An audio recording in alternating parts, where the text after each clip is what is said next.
Bapak, Saudara yang dikasihi oleh Tuhan, ya senang sekali bisa berjumpa kembali pada pagi ini dalam ibadah kita. Bapak Ibu Saudara yang dikasihi oleh Tuhan, kita akan akhiri bulan Agustus ini dengan tema bebas dari kuk perhambaan. Mari kita akan baca bersama-sama 1, 2, 3. Bebas dari kuk perhambaan. Dari kitab Galatia pasal 5 ayat 1 sampai dengan ayat yang ke-13 kita akan baca bergantian. Ayat kuncinya, ayat pokoknya, ayat perenungan kita ada di ayat 1 dan ayat yang ke-13. Fokusnya di ayat yang ke-1, tapi pagi ini untuk melengkapi supaya kita mengetahui secara menyeluruh pemahaman bagaimana bebas dari kuk perhambaan, kita akan baca seluruh konteks dari perikop ini, pasal 5 dari kitab Galatia pasal 5 ayat 1 sampai dengan ayat yang ke-13. Kita akan baca bergantian, saya ayat 1, Bapak Ibu Saudara ayat yang kedua. Apakah kelihatan? Terlihat semua ya? Oke, saya akan bacakan untuk ayat 1, Bapak Ibu semua dengan bersuara ya, dengan bersuara bersama-sama dengan serentak. Demikian firman Tuhan. Supaya kita sungguh-sungguh merdeka, Kristus telah memerdekakan kita. Karena itu berdirilah teguh dan jangan mau lagi dikenakan kuk perhambaan. 2, 3. Sesungguhnya Paulus berkata kepada kamu, jikalau kamu menentukan dirimu, Kristus sama sekali tidak akan guna bagimu. Sekali lagi, aku katakan kepada setiap orang yang menyunatkan dirinya bahwa ia wajib melakukan seluruh hukum Taurat. Kamu lepas dari Kristus, jikalau kamu menerapkan dari hukum Taurat, kamu hidup di luar kasih karunia. Sebab oleh roh dan karena iman kita menantikan kebenaran yang kita harapkan. Sebab bagi orang-orang yang ada di dalam Kristus Yesus, hal bersunat atau tidak bersunat tidak mempunyai suatu arti, hanya iman yang bekerja oleh kasih. Dahulu kamu berlomba dengan baik, siapakah yang menghalang-halangi kamu sehingga kamu tidak menuruti kebenaran lagi?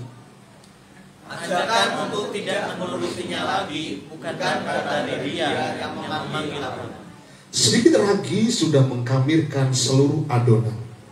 Dalam Tuhan aku yakin tentang kamu, bahwa kamu tidak mempunyai pendirian lain daripada pendirian ini.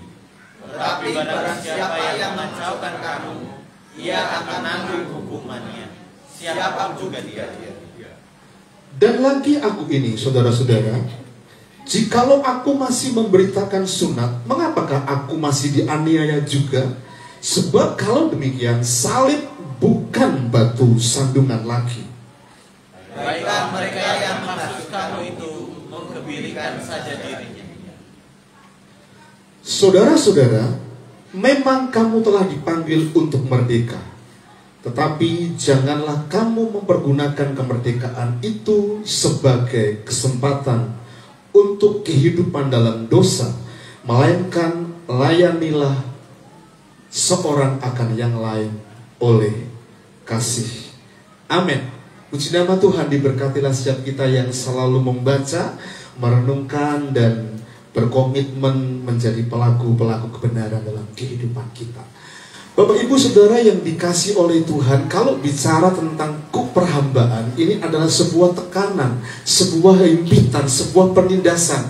Maka kita awali dengan sebuah pemikiran seperti ini, bahwa kemerdekaan dalam kehidupan manusia, setiap kita itu membutuhkan yang namanya kebebasan. Betul? Membutuhkan kemerdekaan.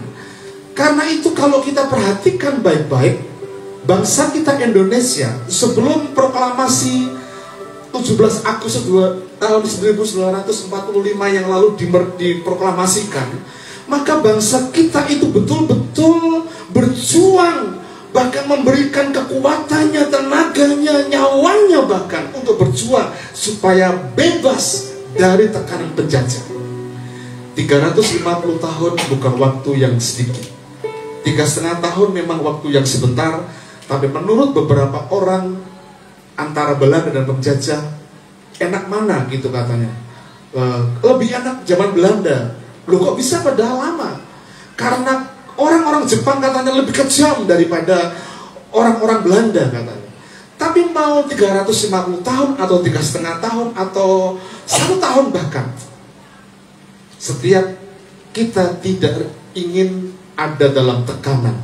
Betul? Setiap kita manusia pengen bebas berekspresi, bebas menyuarakan sesuatu, bebas dari hal-hal yang sebetulnya mencengkeram kita, menekan kita, menindas kita. Bapak Ibu Saudara yang dikasihi oleh Tuhan, syukur kepada Tuhan Yesus Kristus karena dosa yang merusak hidup manusia secara total itu telah diselesaikan ketika dia mati di atas kayu salib. Dia memproklamasikan kemerdekaan bagi manusia. Dia mengatakan barang siapa percaya kepadaku, dia tidak binasa. Bahkan ketika dia mati di atas kayu salib, dosa manusia, masa lalu, hari ini dan yang akan datang telah ditebus oleh Kristus yang menderita mati di atas kayu salib. Dan kita hari ini yang percaya kepadanya dihisapkan, percaya, punya kehidupan yang kekal karena kita empunya Yesus Kristus yang kita percayai. Hari ini kita memperoleh kebebasan karena kita dibebaskan dari segala dosa. Tapi pertanyaannya buat kita, mengapa Paulus menuliskan sebuah kalimat seperti ini? Ini adalah sebuah penekanan. Dia menyampaikan itu kepada jemaat di Galatia. Jemaat di Galatia adalah jemaat yang sudah percaya kepada Kristus dan telah diajarkan, telah dimenangkan oleh Paulus lewat kepada Yesus lewat pelayanan Paulus. Itu jemaat Galatia. Tapi mengapa Paulus mengatakan supaya kita sungguh-sungguh merdeka?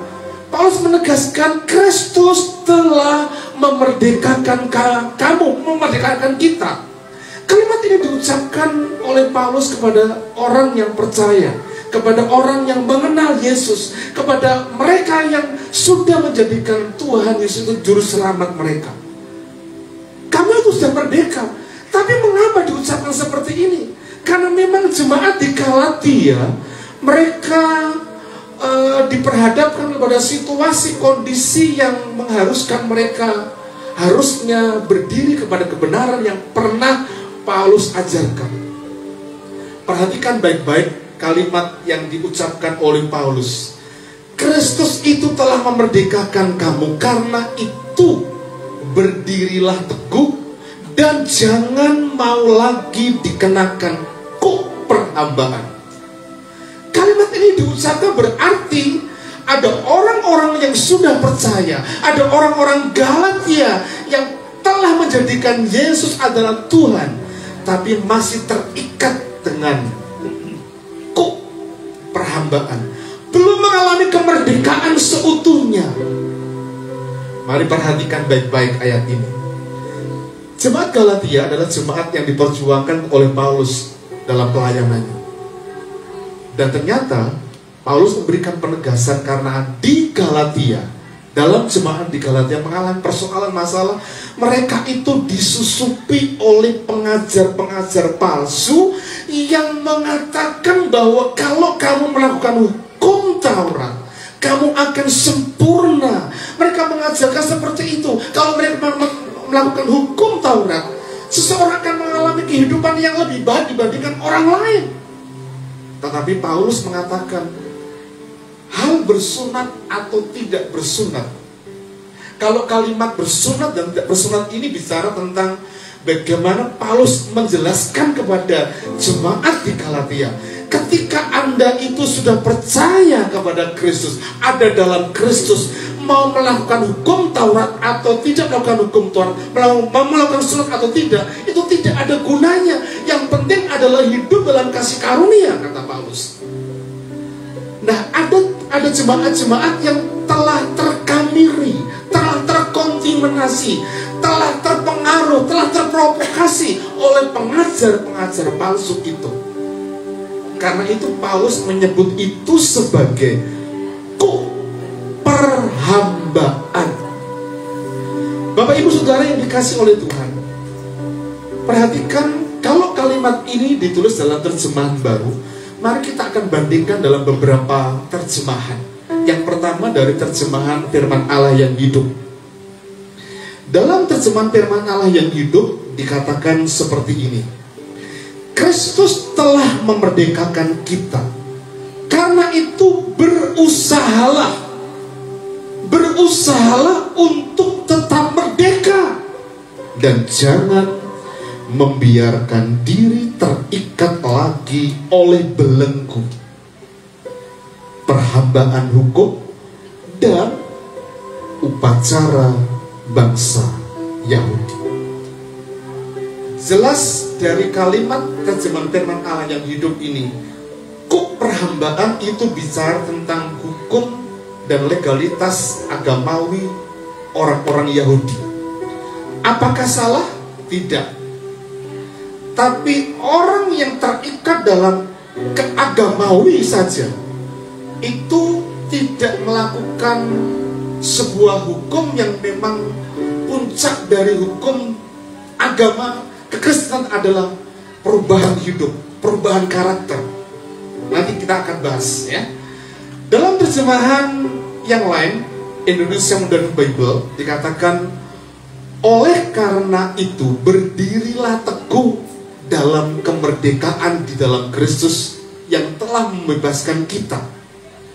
Dan jangan mau dibebani lagi dengan kuk perhambaan. Kalimat ini diulang lagi. Jangan lagi dikenakan dibebani dengan kuk perhambaan. Karena memang ada banyak orang-orang percaya, ada banyak orang-orang Kristen yang secara tidak sadar mereka terbelenggu, mereka di bawah kuk yang menguasai hidupnya. Dan orang ini gak sadar. Sama seperti jemaat di Galatia. Dalam terjemahan sederhana Indonesia jilid yang kedua dikatakan, Kristus sudah membebaskan kita dari kewajiban hidup seperti budak. Jadi hendaklah kita terus bebas. Oleh karena itu, berdirilah kuat dan janganlah berbalik lagi untuk hidup seperti budak dengan terus terikat kepada hukum Taurat. Nanti kita akan bahas lebih lanjut tentang hal ini. Mari cermati ada dua kalimat yang ada dalam teks kita di ayat 1 tadi itu adalah berdiri teguh dan jangan mau dikenakan lagi kuk perhambaan. Seorang yang mau bebas, lepas dari kuk perhambaan, salah satu caranya adalah belajar untuk berdiri teguh. Apa itu berdiri teguh? Dari dua kata dasar yang ada, yaitu berdiri dan teguh. Berdiri itu tegak bertumpu pada kaki, bangkit lalu tegak dan tidak berbaring atau dikatakan bertumpu secara mandiri. Anda melihat saya hari ini berdiri bertumpu dengan kaki saya, ini saya berdiri. Lalu teguh itu ternyata diterjemahkan seperti ini, dimaknai kukuh kuat, tidak berubah dalam apa? Pendirian. Dan ini bicara tentang komitmen, kesetiaan kita, iman kita, keyakinan kita. Sementara kukuh berarti kuat, tidak bercacat atau berpancang pada tempat lain gitu. Tempatnya dia itu kukuh. Jadi berdiri teguh itu bisa diartikan seseorang yang berimankan kepada Kristus tidak tergoyahkan oleh apapun. Saya minta Iyo maju ke depan. Iyo maju ke depan. Iya.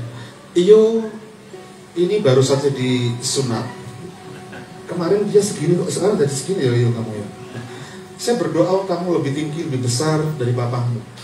Dia menurut Bapak Ibu ini usia sekarang berapa Iyo? 6 tahun.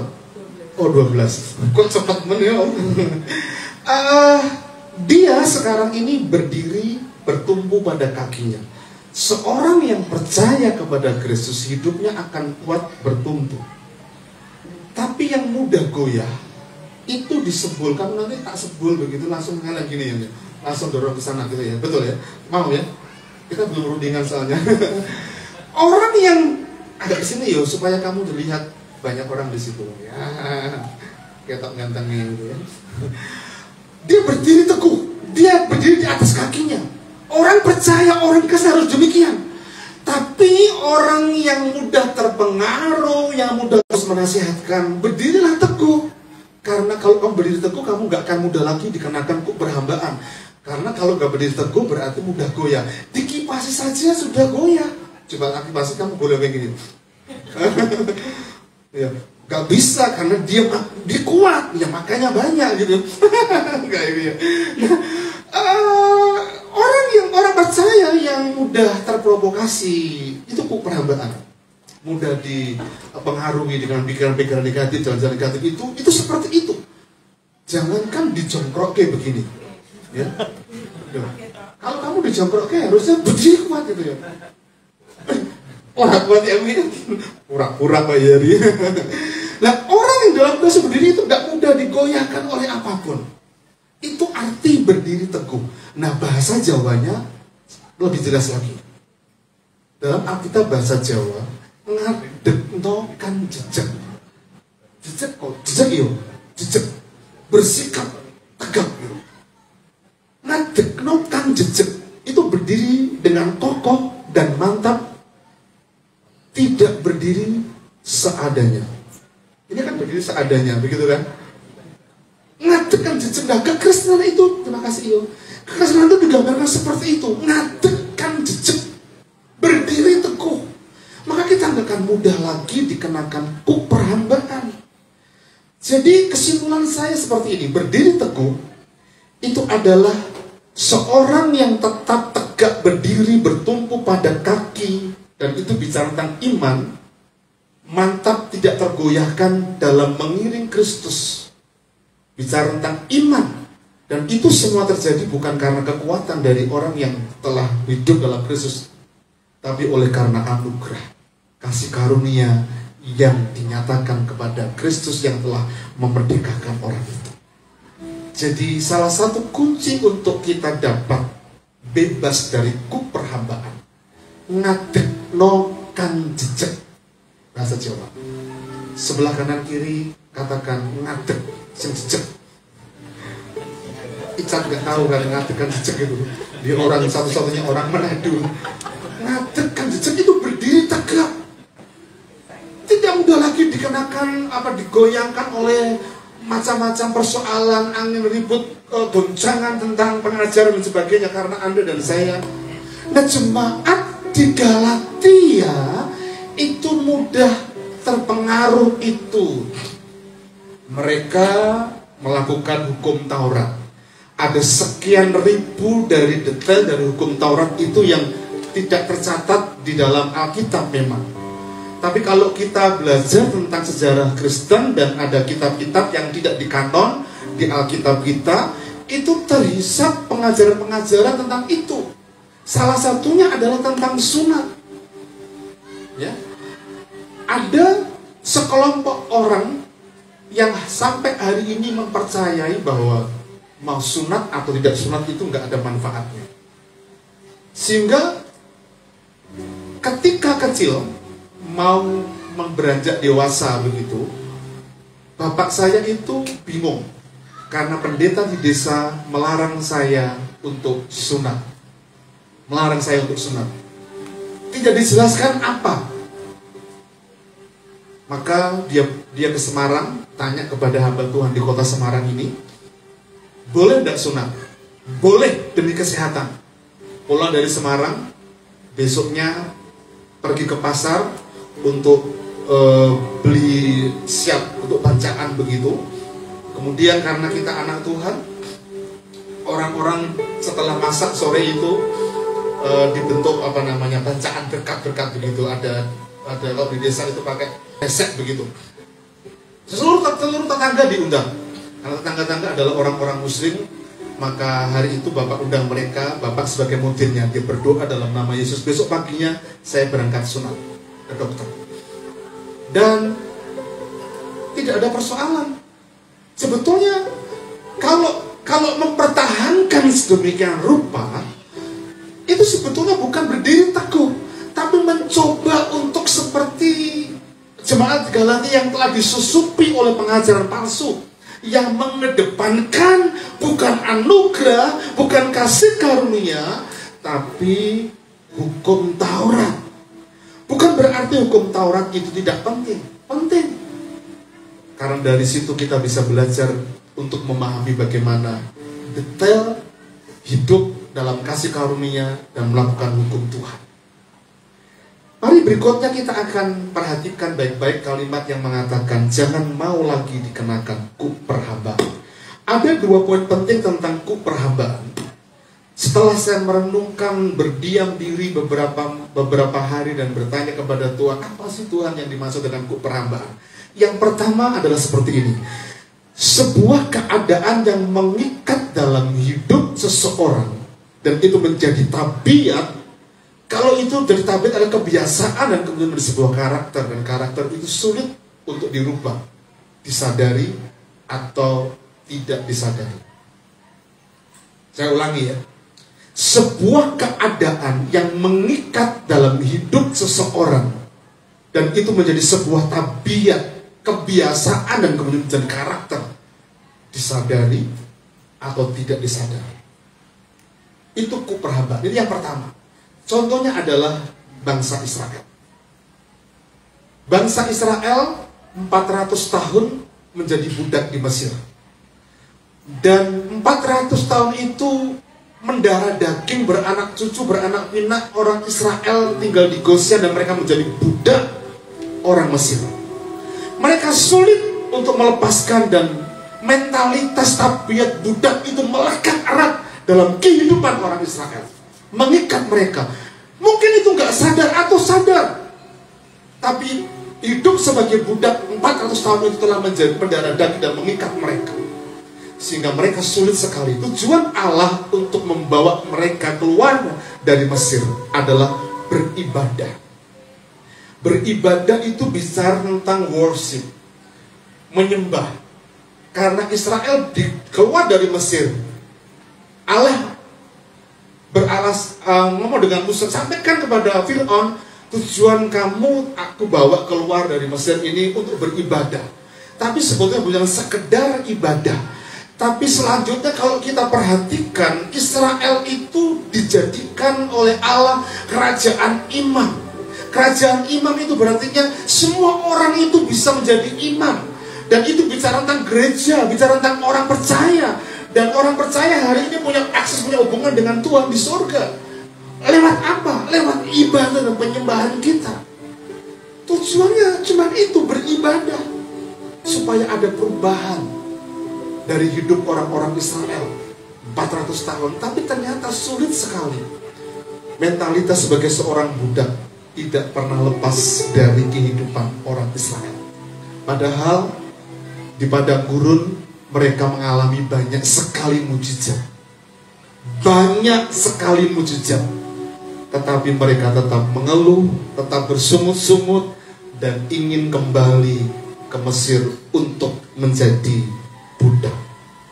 Kalau bicara tentang mujizat, perhatikan. Baru saja mereka keluar dari Mesir, sementara di belakang mereka itu tentara Fir'aun. Dan di depan ada laut Tiberia. Maju kena, mundur kena. Dalam kondisi keadaan itu saja mereka sudah marah-marah, bersungut-sungut dengan Musa. Itulah mentalitas budak. Tapi Tuhan buat beda. Belah laut itu dan berjalan. Setelah mereka mengalami mujizat itu, sampailah mereka di tempat yang namanya Marah. Di padang gurun itu air itu vital, tapi ternyata di Marah itu airnya pahit. Tuhan kasih apa? Tuhan kasih manis air di Marah itu, dan itu bicara tentang mujizat. Dan di situ juga Tuhan berikan 12 mata air dan 70 pohon korma. Itu bicara tentang apa? Mujizat. Ada satu ayat yang saya akan tunjukkan kepada Bapak Ibu. Orang Israel itu mentalitas budaknya itu melekat, padahal Allah itu membawa mereka keluar, mengalami banyak mujizat, harus mereka mengalami perubahan dalam hidup mereka. Perhatikan ayat-ayat ini. Saya cari tahu orang-orang bajingan. Ayat 4. Alkitab ini cukup jelas banget begitu ya. Orang-orang bajingan yang ada di antara mereka kemasukan nafsu rakus, dan orang Israel pun menangislah pula dan berkata, siapa yang akan memberi kita makan daging? Kita teringat kepada ikan yang kita makan di Mesir. Ini budak dengan tidak bayar apa-apa. Kepada mentimun dia ingat, semangka, bawang prei, bawang merah, bawang putih. Hari-hari ini ibu-ibu butuh ini kalau masak begitu ya. Pak Putra juga butuh. Tanpa itu sotonya tidak akan seger. Ya kan? Mereka itu teringat dengan itu. Tetapi sekarang kita kurus kering, tidak ada sesuatu apapun kecuali mana ini saja yang kita lihat. Ini yang terjadi. Mereka mengingat kembali apa yang terjadi sebelum mereka mendapatkan mujizat-mujizat yang terjadi di padang gurun. Ini yang terjadi. Ini bicara tentang kuk perhambaan. Kuk yang seringkali disadari oleh orang-orang yang sudah percaya kepada Kristus atau tidak disadari bahkan. 2 minggu terakhir ini kami berdua, saya dengan istri itu bingung. Badan itu nampaknya rasanya sudah enak begitu, tapi kadang-kala sudah mulai pagi atau menjelang malam tiba-tiba tidak enak. Minggu yang lalu saya kan menemani makan pembicara tamu. Saya itu baru makan 1 mangkok, pembicaranya tambah, rasa perutnya itu kebak, tapi lapar. Dan menurut Evangelis Purwanto ada enzim yang mangap terus Pak, minta makan. Karena kalau nggak dikasih makan sakit. Istri juga udah begitu. Jadi mau makan ngemplok, maka saya nggak tambah, tapi ini mencoba untuk ngemil yang bisa saya makan di situ. Saya memang nggak tambah karena rasanya perut itu kebak, tapi pengen makan. Dan itu berputar sekitar 2 mingguan. Ini rasanya itu seperti sebuah ikatan begitu, sebuah tekanan yang betul-betul rasanya kok pengen plong sehat rasanya loh. Sehingga Romo Kris itu kalau doa pagi doakan saya, doakan Pastor Yeremia supaya sembuh dari batuknya. Itu yang seperti itu disadari begitu. Nah, ada kondisi-kondisi yang tidak disadari. Bapak Ibu Saudara yang dikasihi Tuhan, kalau kita bicara secara menyeluruh tentang contoh orang Israel, kuk perhambaan yang mengikat mereka, ada 3 poin penting yang perlu kita pelajari. Karena seringkali kita nggak sadar hal ini. Yang pertama, kuk perhambaan itu adalah respon hati yang salah ketika ada tekanan atau bahkan kondisi keadaan yang nyaman. Karakter orang itu dapat dilihat bukan saat enak dan nyaman, tapi dapat dilihat oleh karena saat tekanan menindas mereka. Orang Israel yang ada dalam tekanan, ada dalam kesulitan, itu selalu respon hatinya salah. Dia ngomel dengan Musa, dia ngomel dengan Yosua. Bahkan dalam zaman hakim-hakim itu dia ngomel dengan hakimnya. Itu bicara tentang respon hati yang salah. Dan kalau kita nggak hati-hati dalam kehidupan kita, hati kita nggak respon dengan baik ketika situasi kondisi menekan kita, ini bisa menjadi kuk yang akan menyulitkan kita. Kita adalah orang merdeka, tapi kuk itu masih memperhamba kita. Kalau kita disentuh perasaan kita dan kita mudah marah, itu respon hati yang salah. Itu kuk perhambaan. Kalau itu bicara tentang marah, bicara tentang yang lain misalnya, apalagi dalam keadaan nyaman.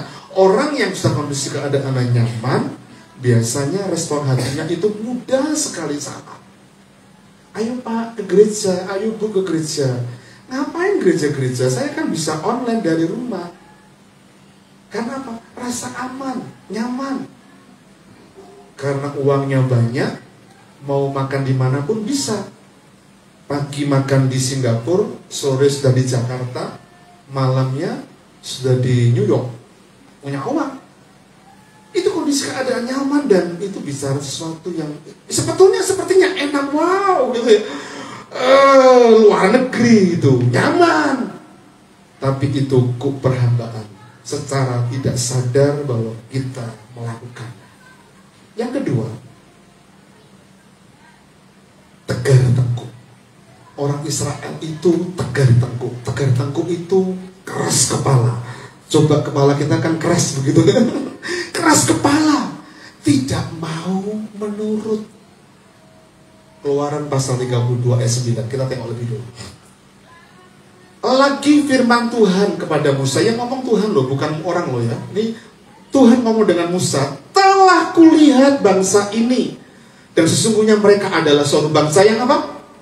Keras kepala, tegar tengkuk, nggak nurut, ngeyel.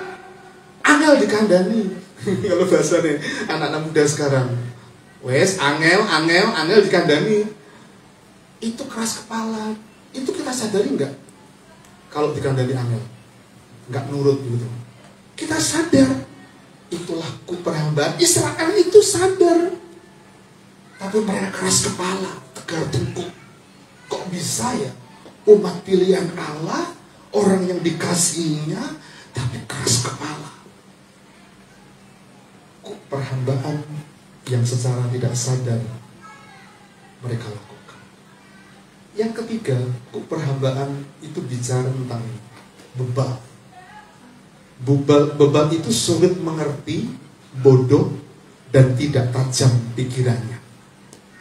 Kalau orang bermain musik itu feelingnya belum jalan. Ya, feelingnya belum jalan. Ulangan pasal 32 ayat 21.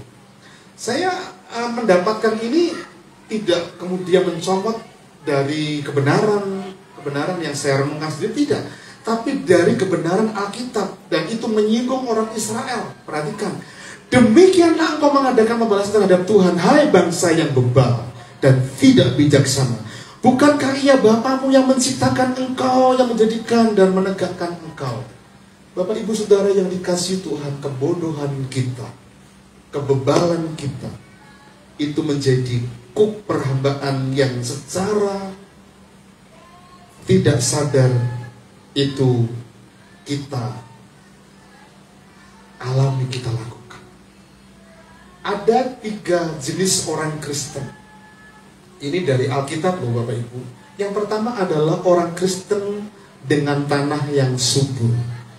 Orang dengan tanah yang subur, hatinya subur gembur, itu mudah diakses Tuhan. Artinya, saya gunakan bahasa kekinian, diakses oleh Tuhan itu artinya dia mudah dikandani, dia mudah menurut apa yang menjadi kata-kata firman Tuhan. Tidak ngeyel, tidak bebal, tidak bodoh. Karena itu adalah yang menghamba perjalanan iman kita. Yang kedua adalah orang Kristen yang ada di antara semak duri. Dan ini adalah orang-orang yang terikat dengan dunia, mudah diakses oleh dunia, mudah sekali terjerat dengan pengalaman-pengalaman ini. Kekhawatiran yang menghimpitnya, kemudian foya-foya, hidup seadanya dengan kemampuan finansial yang dimiliki, padahal itu adalah berkat yang harus dikelola dengan baik. Dan itu bicara tentang orang Kristen yang ada di antara semak duri, mudah diakses oleh dunia, dan ini akan berbahaya. Dan yang ketiga adalah orang Kristen di pinggir jalan, mudah diakses dan gampang sekali dimakan oleh iblis. Karena itu hati-hatilah dengan hati kita. Respon hati, kebebalan, kebodohan, bahkan mari kita belajar supaya dengan sadar kita betul-betul memahami bahwa perhambaan yang seringkali kita gak sadari itu mencengkeram kita. Karena itu hati-hati dengan hati kita. Karena Yeremia pasal 17 ayat 9 ngomong begini, betapa liciknya hati, lebih licik daripada segala sesuatu. Hatinya sudah membantu, siapakah yang dapat mengetahuinya? Hanya Tuhan, aku Tuhan, yang menyelidiki hati, yang menguji batin, untuk memberi balasan kepada setiap orang setimpal dengan tingkah langkahnya, setimpal dengan hasil perbuatannya. Bapak Ibu Saudara yang dikasihi oleh Tuhan, pertanyaannya buat kehidupan kita hari ini, adakah kita bebas dari yang namanya hukum yang mengikat kita secara sadar atau tidak? Adakah kita sudah punya respon hati yang benar terhadap situasi yang ada dalam kehidupan kita, terhadap apa yang kita dengar, terhadap masalah yang Tuhan inginkan, Tuhan izinkan kita alami? Sekali kalau masalah itu muncul dalam kehidupan kita, kita selalu buru-buru menyalahkan Tuhan karena itu respon hati kita salah. Mari kita belajar bahwa di balik masalah, di balik pergumulan itu ada berkat, dan jangan untuk kita keras kepala. Pertanyaan buat kita, apakah hari ini ketika kita dibebaskan oleh Kristus dari dosa, apakah kita masih keras kepala, ngeyel, angel dikandani? Kalau kita mudah untuk dikandani, walaupun istri kita itu ceriwis gitu ya, kita akan tetap kuat, tak akan sehat. Beberapa teman yang saya ketahui dan beberapa orang sudah mengingatkan dia, kamu itu makanya jangan sembrono. Kalau waktunya memang ada makanan dimakan, makan durian makan semua dimakan. Ya makanan itu enak-enak, tapi hati-hati dengan kesehatan kita. Kalau punya istri yang ceriwis seperti itu, ya puji Tuhan, alhamdulillah gitu ya, karena kita akan tetap sehat. Sebaliknya, kalau kita diam bes sababano, berarti kamu akan biar cepat mati. Secara nggak sadar kan begitu. Oh, itu ikatan loh Bapak Ibu, itu ikatan kalau kita bicara seperti itu. Jujur kalau saya diomeli istri itu, saya tuh gembala, saya pendeta kok diomeli gitu ya. Kurang apanya gitu. Itu perasaan ego gitu. Itu ikatan loh Bapak Ibu, itu ikatan. Perasaan-perasaan seperti itu harus betul-betul kita hilangi. Apalagi bebal. Bebal itu loh, nggak tajam pikirannya, nggak tajam perasaannya. Yang kedua, perhambaan itu bicara tentang ini. Yang kedua adalah praktek agamawi yang penuh dengan legalitas. Kalau hari Sabtu bertiga saya selalu ada di proyek. Kapan-kapan Pak Narto bisa gabung, karena di proyek itu bukan sekedar lihat tukang supaya kerja cepat. Enggak, tapi kita diskusi. Kemarin kami diskusi seperti ini. Ya. Puncak agama, puncak kekristenan adalah perubahan karakter, bukan sekedar religius dan apalagi ritualisasi belaka. Main musik bagus enggak? Bagus. Ke gereja bagus enggak? Tapi kalau sikap hidupnya masih sama, berarti Anda belum pernah mengalami kemerdekaan, masih diperhamba dengan perhambaan tadi itu. Jadi puncak kekristenan itu adalah mengenal Kristus yang menjadi patron perubahan karakter dalam kehidupan kita. Karena itu keserupaan dengan Kristus itu adalah menjadi tujuan utama dari kehidupan kita sebagai orang percaya. Dan bukan sekedar religius, apalagi ritualisasi belaka. Semuanya itu baik loh Bapak Ibu, ritual religius. Tapi kalau tidak dibarengi dengan sebuah perubahan karakter, kita akan kehilangan berkat itu. Ayat-ayatnya tadi jelas. Orang-orang Galatia itu terikat dengan legalitas agamawi. Sekali lagi aku katakan kepada setiap orang yang menyunatkan diri. Berarti setiap orang, ada orang Galatia yang menuruti susupan ajaran yang didengar oleh mereka, bahwa ia harus melakukan seluruh hukum Taurat. Kamu lepas dari Kristus, kamu lepas dari anugerah Tuhan, kamu lepas dari kasih karunia. Tambah lagi, kalau kamu mengharap kebenaran oleh hukum Taurat, kamu hidup di luar kasih karunia. Ini jelas banget tanpa dijelaskan. Sebab oleh roh dan oleh karena iman, kita menanti kebenaran yang kita harapkan. Kebenaran itu yang memerdekakan, kebenaran itu yang membuat kita akan melihat rencana Tuhan digenapi dalam kehidupan kita. Ayat 6. Sebab bagi orang-orang yang ada di dalam Kristus Yesus, hal bersunat atau tidak bersunat tidak mempunyai sesuatu arti. Hanya iman yang bekerja oleh kasih. Padahal jemaat Galatia seperti ini di ayat 7. Dahulu kamu itu berlomba dengan baik. Siapakah yang menghalang-halangi kamu sehingga kamu tidak menuruti kebenaran lagi? Berlomba dengan baik itu bicara tentang keyakinan, kesetiaan yang penuh dengan kesehatian, kekompakan, ya. Teman-teman kita di ABC di awal kan kompak, setia. Kita berlomba dengan baik. Mengapa ada orang-orang yang mempengaruhi kamu dan kamu disusupi dengan itu dan sebagainya. Dan itu bicara tentang legalitas agamawi. Orang Kristen tidak boleh terikat dalam agamawi. Bukan berarti saya mengizinkan untuk kita tidak ibadah hari Minggu. Tidak.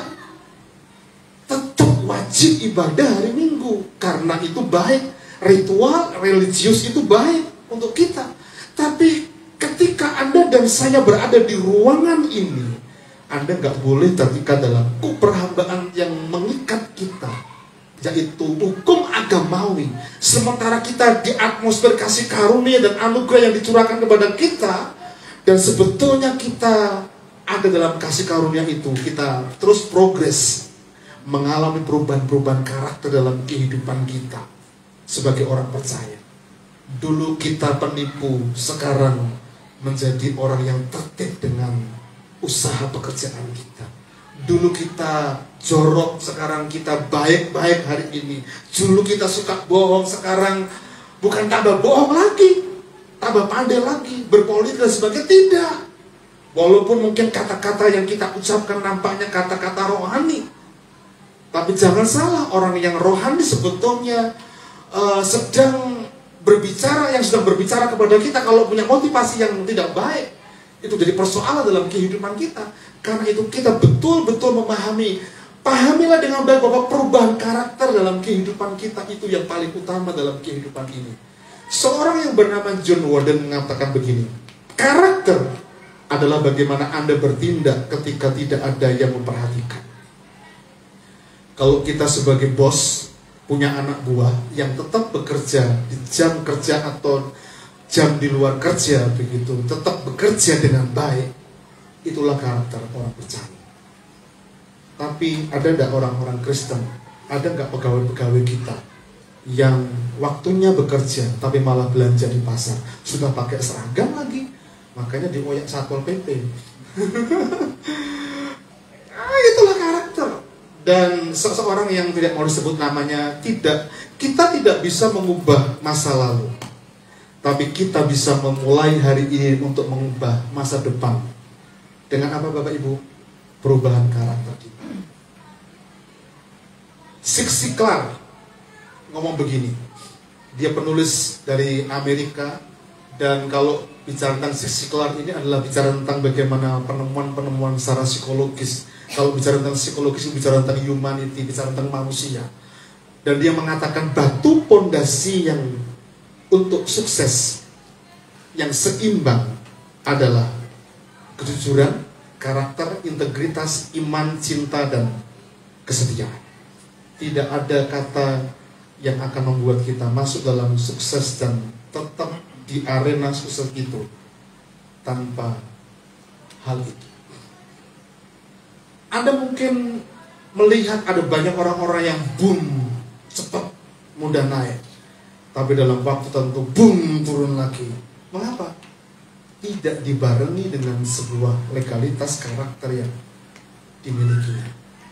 Orang Kristen diwarnai dengan kasih karunia. Kasih karunia akan membuat Anda naik, tapi karakter itu akan mempertahankan dalam posisi kita. Matius pasal 5 ayat yang ke-20. Ini ayat yang terakhir dan kita akan masuk pada kesimpulan. Maka aku berkata kepadamu, perhatikan baik-baik Bapak Ibu, jika hidup kekristenanmu, agamamu tidak lebih benar daripada keagamaan ahli-ahli Taurat dan orang-orang Farisi, sesungguhnya kamu tidak akan masuk ke dalam kerajaan surga. Pertanyalah dalam hati kita, sudahkah keagamaan kita melebihi mereka? Ahli Taurat itu jebolannya mungkin S3, profesor begitu loh, dan ngelotok bagus dengan Alkitab. Tapi mereka tidak punya karakter yang baik. Mereka mengajar, tapi mereka tidak bisa mengelakoni. Itulah orang Farisi dan ahli Taurat. Karena itu mari kita belajar baik-baik Bapak Ibu. Hidup keagamaan kita, kekristenan kita harus lebih dari mereka. Kesimpulan saya pagi ini adalah bebas dari perhambaan. Yang pertama adalah merdeka dari ikatan atau tabiat kebiasaan masa lalu. Caranya bagaimana? Miliki respon hati yang benar, tidak keras kepala, tidak tegar tengkuk, apalagi bebal. Mari kita belajar yang kedua, merdeka dari ikatan agamawi, dan mari kita belajarnya. Puncak kekristenan agama kita adalah perubahan karakter, bukan sekedar religius, apalagi ritualisasi. Amin.